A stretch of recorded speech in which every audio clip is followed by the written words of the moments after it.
Grândola Vila Morena, terra da fraternidade,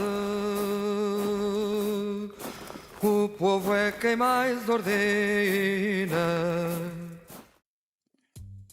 La Revolución de los Claveles en Portugal fue un alzamiento militar contra el régimen autoritario y dictatorial conocido como el Estado Novo, que se mantuvo en el poder desde 1925 hasta 1974.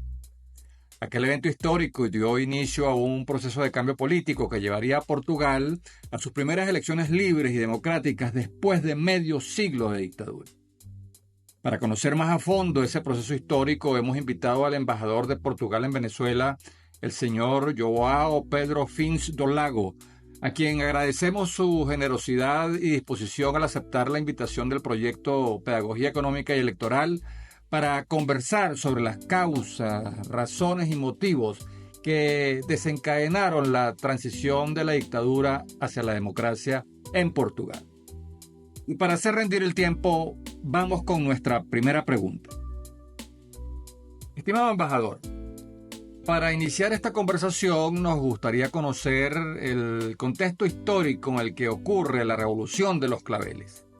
¿Qué pasaba en el mundo y particularmente en Portugal, que para entonces aún contaba con un importante dominio colonial en África y Asia? ¿Acaso los movimientos de descolonización de la época influyeron en la rebelión militar contra la dictadura del Estado Novo o no tuvieron nada que ver? Bueno, en primer lugar, muchas gracias por esa oportunidad de hablar de la Revolución de los Claveles de 1974, que cambió radicalmente Portugal y que además tuvo un impacto internacional muy grande. Y para responder a esta pregunta, tengo que referirme a la crisis del petróleo de 1973, que fue una crisis que puso fin a los que se llamaron los 30 gloriosos años que se siguieron al final de la Segunda Guerra Mundial, un periodo de enorme crecimiento económico en Occidente. Y fue también una época de fortalecimiento de la institucionalidad internacional en muchos ámbitos, incluyendo el económico, y Portugal no fue una excepción a esta tendencia. Así que en los 30 años que se siguieron a la guerra, Portugal empieza por ingresar en varias organizaciones económicas regionales e internacionales muy importantes, liberalizando el comercio y, claro, modernizando su economía. Para que tenga una idea, entre estas organizaciones importantes figuraban la OCDE, el GATT, el Fondo Monetario Internacional y el Banco Mundial. Y en 72, Portugal firmó un acuerdo muy importante, un acuerdo de libre comercio con la Comunidad Económica Europea, que fue el primer paso en el camino que llevaría el país a ingresar más tarde, en 1986, en esa comunidad que hoy, claro, es conocida como Unión Europea. Esa apertura marcó un enorme crecimiento económico. De hecho, en 1960, el PIB per cápita de Portugal era solo de 38% del promedio de los países que integrarían la Comunidad Europea. En 73 ya se había alcanzado el 56% de ese promedio. Este crecimiento económico provocó naturalmente profundos cambios sociales. Durante esas décadas, las sociedades de Europa Occidental se urbanizaron con importantes consecuencias, y una de ellas fue una mayor emancipación de la mujer. Las mujeres de clase media entraron en el mercado laboral y empezaron a llevar un sueldo a casa, lo que les dio una voz mayor y una mayor autonomía en la sociedad. Y por otra parte, el nivel medio de educación de la población aumentó. Esto es muy importante. Y Portugal formaba parte de estas tendencias. Esa tendencia, para dar un plan más general, en 1940 el 35,5% de la población de Portugal vivía en ciudades, pero en 70 era ya de 47%. Las áreas metropolitanas de las principales ciudades, como Lisboa, Porto, Setúbal, en esas ciudades su población casi duplicó durante esos 30 gloriosos años. Y fue en las ciudades donde las mujeres más empezaron a ser remuneradas por su trabajo. En 1970 representaban el 37% de los trabajadores en Lisboa y el 42% en Oporto, aunque solo representaban el 24% al nivel nacional. En 1930, solo 40% de la población portuguesa sabía leer y escribir. Y en 1970 esto se eleva. El nivel de alfabetización del país había aumentado hasta el 74% de la población. Y una vez más, este cambio se produce esencialmente en el mundo urbano, porque en el campo el analfabetismo sigue siendo muy elevado, especialmente entre las mujeres.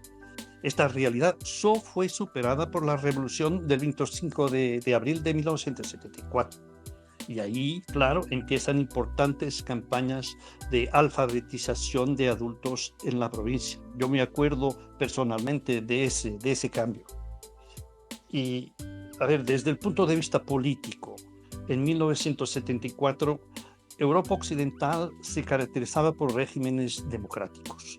Utilizo el concepto de Europa Occidental de la época, que separaba a Europa del Este bajo la influencia de la Unión Soviética de este bloque. Portugal, España y Grecia eran excepciones a estas democracias.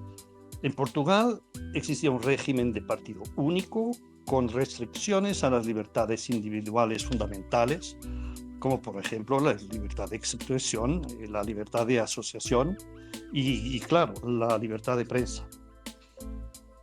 Los principales imperios coloniales europeos, que eran Reino Unido, Francia y Bélgica, en esos años se habían desmantelado, sobre todo en los años 60, con la independencia de sus principales colonias.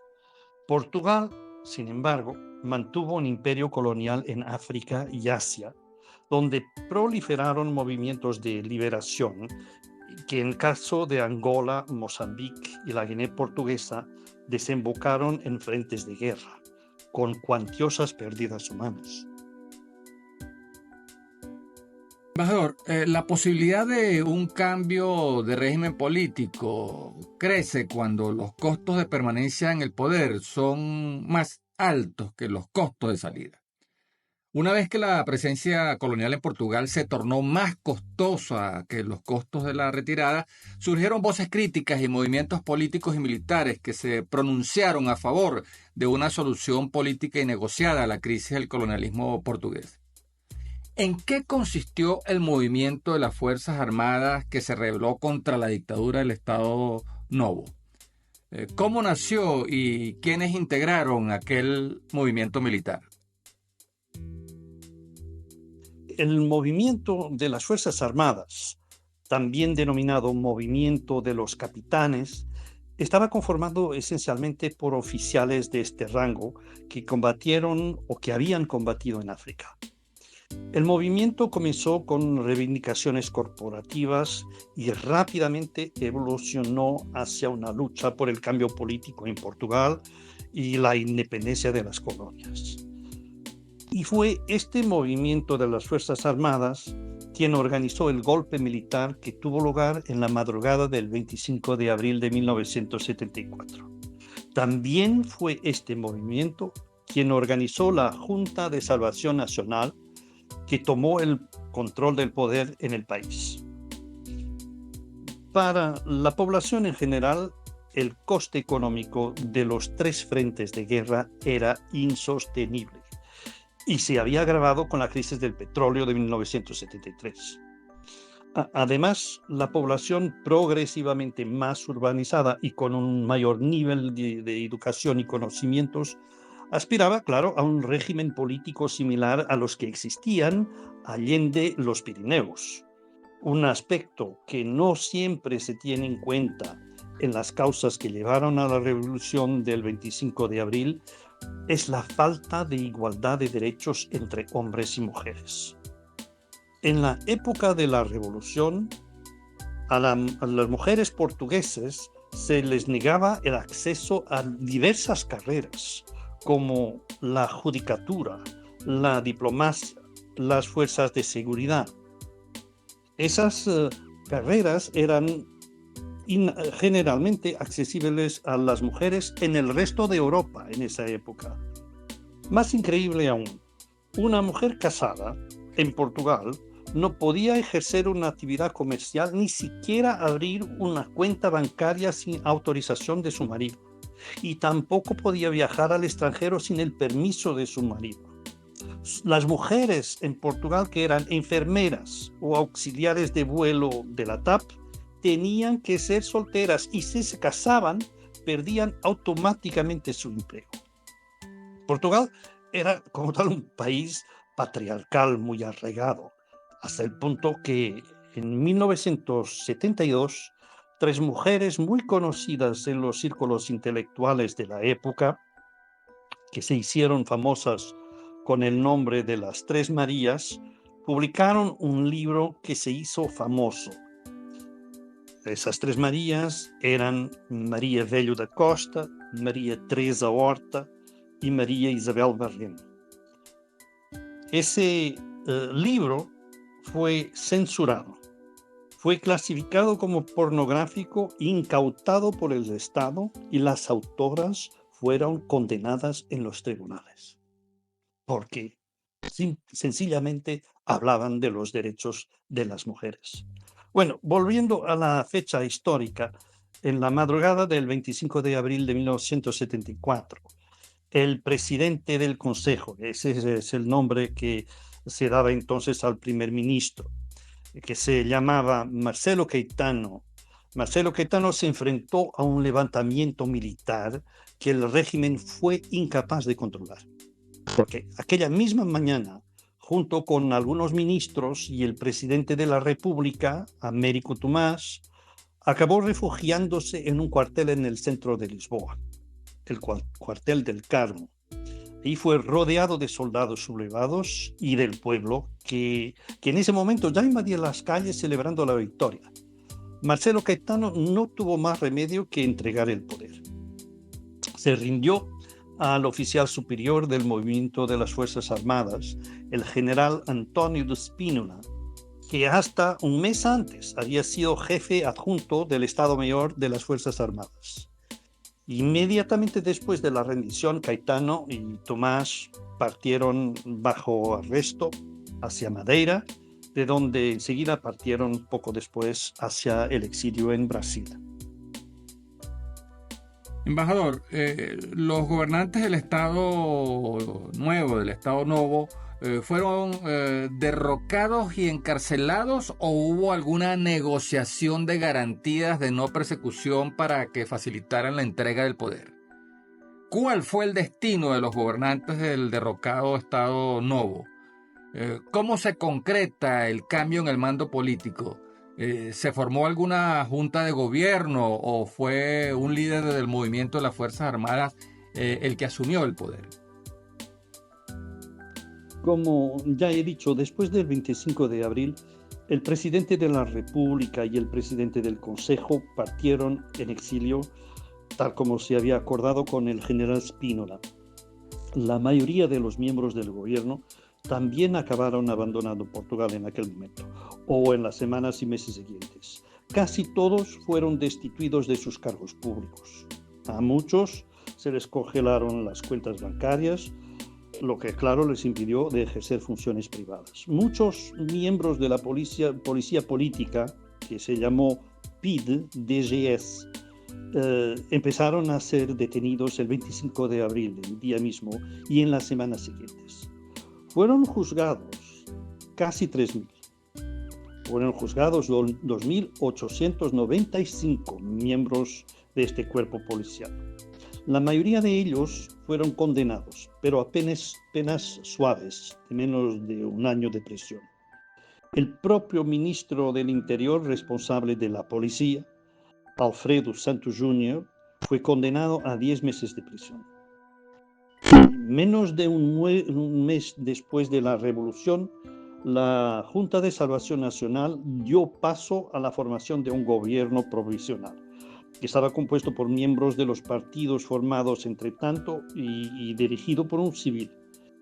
Ese gobierno duró poco tiempo. Hasta la entrada en vigor de la nueva constitución, los gobiernos en Portugal estuvieron dirigidos por militares, aunque estaban formados principalmente por civiles, eso es, sus ministros. ¿Cómo fue la respuesta de la sociedad civil al enterarse de que la dictadura había sido derrocada? ¿Apoyaron a los militares rebeldes o los recibieron con desconfianza? ¿Qué pasó con los presos políticos y los exiliados de la dictadura? Bueno, en realidad, en pocas horas, la sociedad portuguesa se sumó en masa al golpe militar y el golpe militar se convirtió en una auténtica revolución. Las calles de Lisboa y de las principales ciudades del país se llenaron de partidarios de los capitanes, esos históricos capitanes de Abril. No hubo mayor resistencia al cambio que se estaba produciendo. En las primeras horas del 26 de abril, el general António de Spínola, que más tarde sería presidente de la República, leyó un comunicado del movimiento de las Fuerzas Armadas, asegurando que el movimiento se comprometía a celebrar elecciones libres y democráticas y a respetar la libertad de expresión y los derechos fundamentales, y así fue. El 25 de abril de 1975, exactamente un año después de la Revolución, se celebraron las primeras elecciones libres, con participación universal de todos los ciudadanos mayores de 18 años. Se eligió en ese momento una asamblea constituyente que redactó y aprobó la Constitución de la República, que aún hoy está en vigor en Portugal, con algunas reformas que se han hecho mientras tanto. Entre los momentos muy felices de la Revolución del 25 de abril, hay uno que recuerdo con gran emoción personal. El día 27, eso es 48 horas después de la caída del antiguo régimen, fueron libertados los 85 presos políticos de la cárcel de Caxias, que está cerca de Lisboa. Esa liberación fue transmitida en directo por televisión. Allá afuera, dándoles la bienvenida, había una multitud. Entre ellos estaba mi abuela materna, que esperaba ansiosa la liberación de una de sus dos hijas, mi tía, María Elena Vidal, a quien el régimen había perseguido por motivos políticos y encarcelado por 2 veces. Yo nunca olvidaré la explosión de alegría y las lágrimas de mi madre y del resto de la familia cuando por televisión vimos salir a mi tía, quien abrazó a mi abuela por un buen rato. Del exilio salieron algunos líderes de la oposición democrática que marcarían la historia de Portugal, y entre ellos estuvo el socialista Mário Soares, que fue más tarde primer ministro y después presidente de la República. Regresó de París, donde había estado exilado desde 1970. Álvaro Cunhal, secretario general del Partido Comunista Portugués, también regresó del exilio en esa ocasión.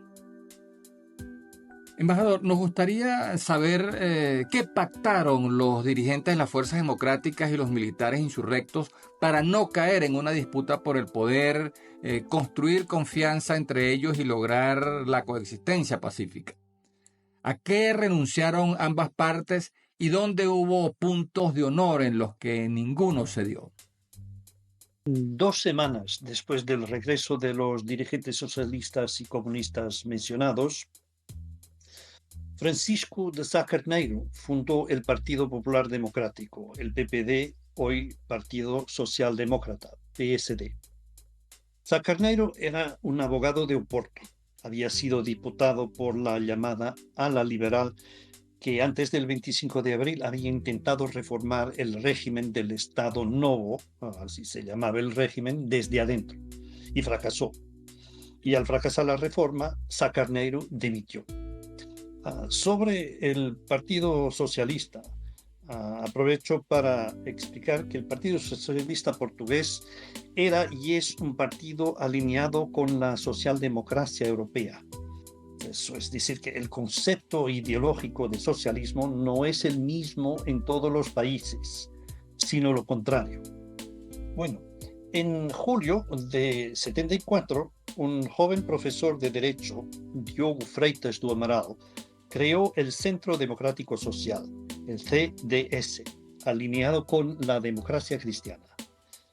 Así que el Partido Socialista, el Partido Socialdemócrata y el Centro Socialdemocrático pasarían a ser los tres principales partidos democráticos que han alternado en el gobierno durante los últimos 50 años. Actualmente gobierna una coalición entre PSD y CDS que sucedió a un gobierno del Partido Socialista. El Partido Comunista Portugués, que fue fundado muy antes, fue fundado en 1921, había actuado en la clandestinidad desde 1926 y se había reorganizado para oponerse al Estado Novo, y muchos de sus dirigentes fueron encarcelados. Con este abanico de partidos, el país se enfrenta a dos opciones distintas. De una parte, una democracia de corte occidental, alineada con sus homólogos europeos y con la OTAN. La OTAN es una organización de la cual Portugal es miembro fundador. Y de otra parte, el comunismo, alineado con Moscú y con los demás países del Pacto de Varsovia. Durante los 2 años siguientes, las Fuerzas Armadas también se dividieron entre estas dos opciones. Y finalmente, el 11 de abril de 1975, se firmó un pacto entre el movimiento de Fuerzas Armadas y 6 de los 12 partidos que existían entonces. Este pacto establecía la elección de una asamblea constituyente 2 semanas después. Los partidos se comprometieron a respetar el papel del movimiento de Fuerzas Armadas, de una parte, y a acatar la nueva constitución, de otra parte. En esas elecciones constituyentes de 1975 quedó claro que los portugueses querían la primera de estas opciones. Sin embargo, durante ese verano, el Partido Comunista Portugués se hizo con el poder y fueron de nuevo las Fuerzas Armadas las que decidieron que el alineamiento se hiciera de acuerdo con la voluntad de los portugueses, con un golpe militar que tuvo lugar el 25 de noviembre de 1975 y que derrocó al gobierno presidido por el general Vasco Gonçalves, alineado con el Partido Comunista y en la senda de la influencia soviética. Esto provocó un retraso de la redacción de la Constitución, que finalmente se completó y entró en vigor el 25 de abril de 1976. Así, exactamente 2 años después de la Revolución de abril de 1974, Portugal se encaminaba definitivamente hacia un futuro democrático. Embajador, una vez derrotado el régimen dictatorial, ¿qué pasó con el imperio colonial portugués? ¿En qué aspectos hubo ruptura radical con el Estado Nuevo? ¿En cuáles otros hubo una transición paulatina y gradual? ¿En qué ámbitos los cambios democráticos fueron más difíciles de concretar? ¿Se convocaron elecciones constituyentes para redactar una nueva constitución? ¿Qué tipo de nuevo modelo político se instauró en Portugal? Pues, como sabemos, el Imperio Portugués comenzó con el objetivo de alcanzar Asia y sus especias que en el siglo XV eran tan valiosas en Europa como los minerales preciosos. En Asia, el territorio más importante para Portugal había sido el Estado portugués de la India. Estaba dividida en 3 distritos a lo largo de la costa occidental de India, que se llamaban Goa, Daman y Diu. Este Estado portugués de India estaba ocupado por la Unión India desde 1961. Y tras la Revolución del 25 de abril, Lisboa y Nueva Delhi restablecieron relaciones diplomáticas y la antigua India portuguesa se integró formalmente en la Unión India. En China estaba el territorio de Macao. En aquella época, Portugal reconocía al gobierno de Taipei, de la República de China, que se llama Taiwán. Pero esto cambió en enero de 1975, cuando Portugal empezó a reconocer al gobierno de la República Popular China, el gobierno de Pekín. En 1987, Lisboa y Pekín firmaron un acuerdo que determinaba la transición del territorio de Macao, bajo administración portuguesa, a la soberanía china. La transición se llevó a cabo el 20 de diciembre de 1999. Pero mientras que la resolución del estatus de estos territorios sirvió para acercar Lisboa a Delhi y Pekín, hubo otro caso en el que las cosas fueron de otro modo. Me refiero al Timor portugués, que en pleno proceso de independencia fue invadido por Indonesia. Lisboa y Yakarta rompieron relaciones hasta que Indonesia accedió a celebrar un referéndum cuyo resultado fue la independencia del país, que hoy se llama Timor Lorozai, es decir, Timor Oriental. Sin embargo, fue en África donde se encontraba la mayor parte del imperio portugués, tanto en extensión territorial como en población. Había dos situaciones distintas. En uno de los territorios insulares que no habían vivido una guerra de liberación, Cabo Verde y Santo Tomé y Príncipe, la transición a la independencia fue relativamente pacífica. Estos territorios vivieron regímenes socialistas, pluripartidistas, hasta principios de la década de 1990, cuando pasaron a la democracia. La situación fue más complicada en los tres territorios continentales que habían vivido guerras de liberación, debido a la existencia de diferentes grupos armados. Allí la transición fue más difícil y el poder pasó a manos de los principales movimientos armados de cada uno de los tres territorios, Angola, Mozambique y Guinea-Bissau. Los tres adoptaron regímenes socialistas de partido único. Angola y Mozambique vieron los primeros años de su independencia empañados por sangrientas guerras civiles. Pero en la década de 1990, ambos países iniciaron procesos de paz que condujeron a la coexistencia de varios partidos. Guinea-Bissau, por su parte, vivió una guerra civil a finales de los años 90 y ha experimentado una evolución política más instable en las últimas décadas. ¿Cómo se inició la transición de las colonias portuguesas hacia países independientes y soberanos?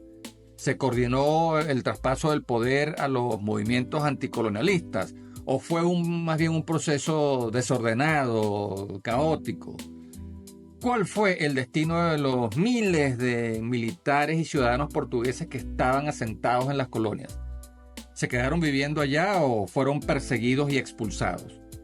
¿Cómo se manejaron los intereses portugueses en las excolonias? La transición a la independencia, que se produjo de forma distinta a la esperada, provocó que alrededor de 1,5 millones de portugueses tuvieron que abandonar sus hogares, principalmente en Angola y Mozambique. Alrededor de 1 millón vinieron a Portugal, mientras que casi 500,000 se fueron a otros países vecinos de Angola y Mozambique, principalmente a Sudáfrica, pero también a Zimbabue, que entonces se llamaba Rodesia, y Malawi.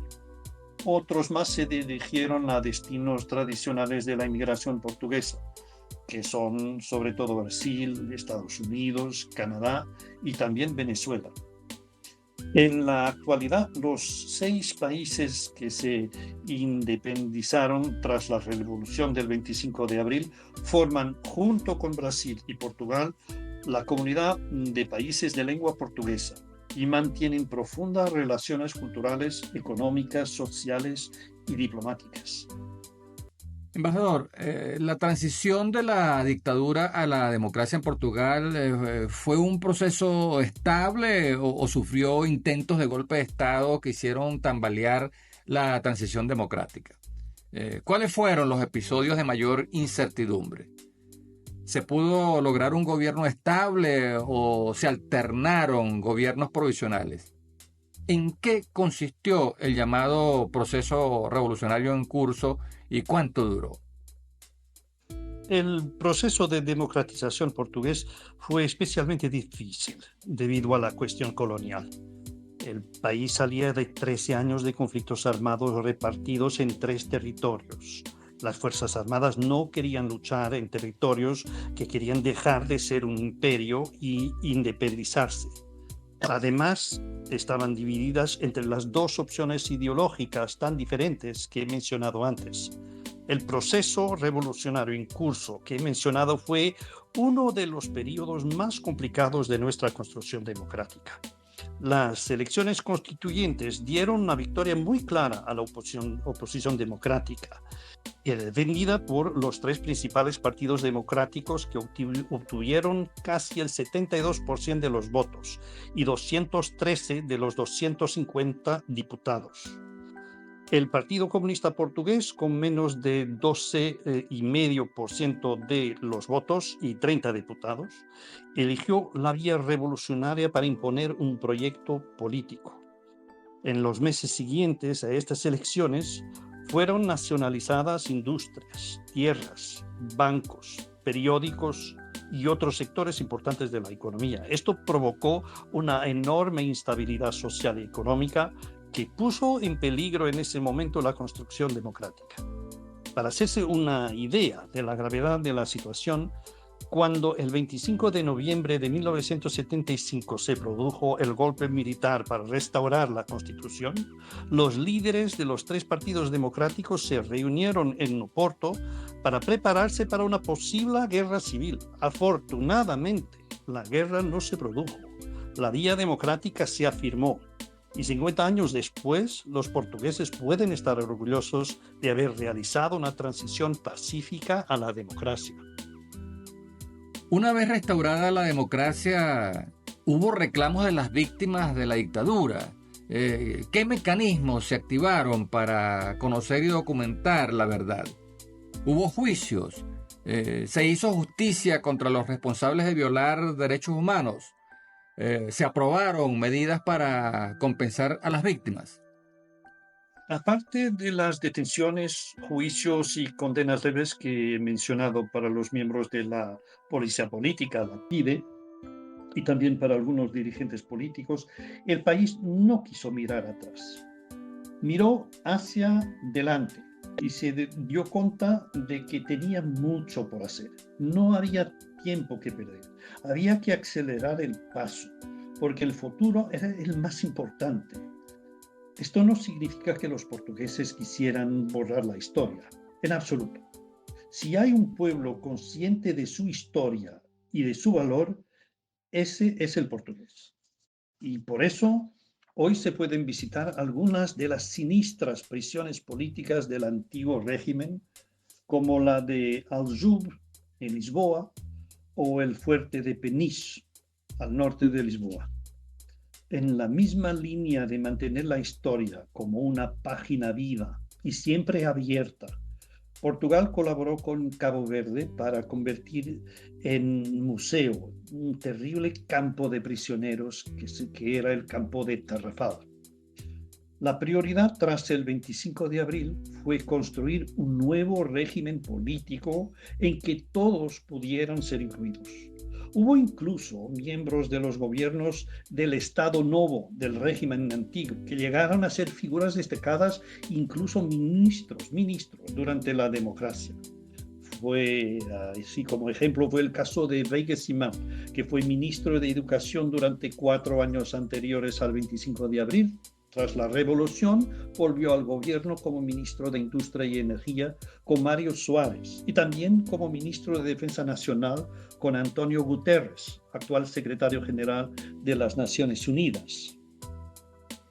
Estimado embajador, ya para finalizar esta interesantísima conversación, quisiéramos entender por qué a una rebelión de militares golpistas que se alzó en armas para poner fin a una férrea dictadura de más de medio siglo se le llamó la Revolución de los Claveles.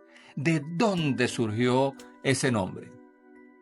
Por ser páginas únicas en la historia de la humanidad, las revoluciones suelen crear mitos, símbolos, historias y leyendas. Yo solo tenía 9 años cuando ocurrió el 25 de abril, pero quizás por el gran impacto directo que la revolución tuvo en mi familia. Recuerdo aquellos días con gran nitidez y recuerdo los claveles en las manos de los manifestantes que salieron a la calle para apoyar a los militares. Recuerdo a la gente ofreciendo claveles a los militares.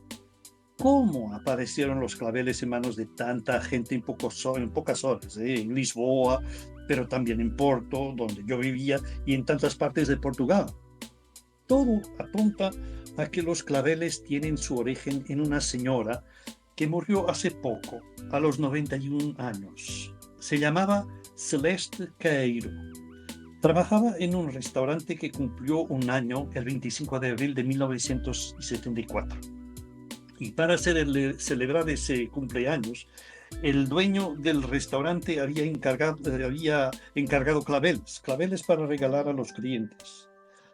Entonces, que debido al golpe militar y la incertidumbre que reinaba en las primeras horas de ese día, el dueño del restaurante decidió no abrir el negocio y repartió los claveles entre sus empleados. La señora Celeste Caeiro aprovechó el inesperado día libre para ir a ver lo que se pasaba en la calle y decidió repartir claveles a los soldados que pasaban por allí. Algunos le pusieron los claveles en el pecho, otros, como he dicho, los pusieron en sus fusiles. Muchos de ellos fueron filmados y fotografados por los periodistas que cubrían en ese día los acontecimientos. De hecho, en pocas horas las fotos y las imágenes de televisión de los militares y la gente con claveles dieron la vuelta al mundo y el golpe militar fue bautizado con el nombre de Revolución de los Claveles. Fue una revolución incruenta que puso a Portugal en el camino irreversible de la libertad, la democracia, el Estado de Derecho, el respeto de los derechos fundamentales y el desarrollo.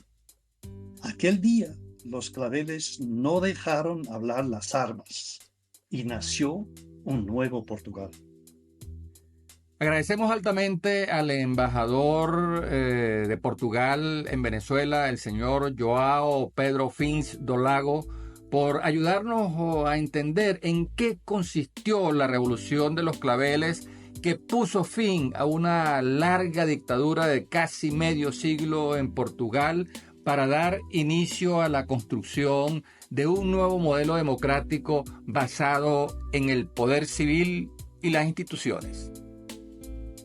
Te invitamos a suscribirte al canal YouTube de Pedagogía Económica y Electoral y activar las notificaciones para que recibas las próximas entregas. Si te gustó este contenido, te agradecemos darle like y compartirlo con tus contactos. Así nos ayudarás a seguir ampliando esta comunidad virtual en la que presentamos propuestas sensatas y viables para elevar el nivel de debate económico, político y electoral en Venezuela.